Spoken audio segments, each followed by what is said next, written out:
A mother is mourning the loss of her son tonight, while another son and nephew fight for their lives in the hospital. This after a fire broke out in her apartment in San Pablo. KTVU's Quintana spoke with neighbors. She joins us here in studio with the story. Amanda? Yeah, such a tragic situation. Neighbors tell me the mother works nights, so she was at work when that fire broke out in her home. Her two sons and nephew had to be pulled out by firefighters.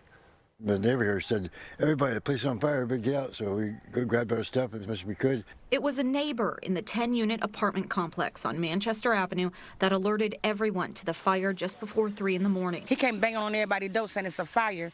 And the guy number 3, Keith Keel, he called the fire department. William Keel called 911 as soon as he saw the flames. Yeah, the curtains were all on fire, and then all of a sudden went boom, the window blew open. Another neighbor, Mary Lewis, is friends with the woman who lives in this apartment. She's gotten to know her two sons as well. She told firefighters both sons and their cousin were inside and their mom wasn't home. So Mary was the one who had to break this terrifying news to her over the phone. I just called and told her her apartment's on fire. They said she was on her way. Firefighters were able to get the fire out fast and keep it contained to just that unit. They pulled the two young boys out quickly. Neighbors say they were badly burned. Both were rushed to the hospital, but it took first responders longer to find the 22-year-old that neighbors identified as the oldest son. He didn't survive after inhaling a lot of smoke. Fires that can be lethal aren't always the fires that have flames burning through the roof.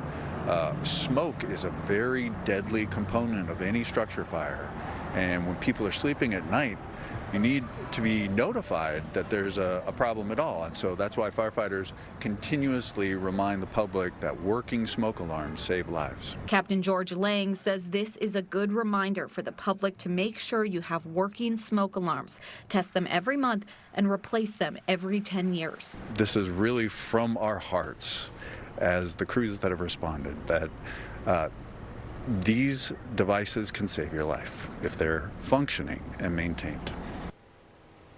Fire investigators are still trying to figure out the cause of the fire and whether smoke alarms went off, but neighbors tell me they did not hear any alarms. Heather, back to you. All right, Quintana reporting for us tonight. Amanda, thank you.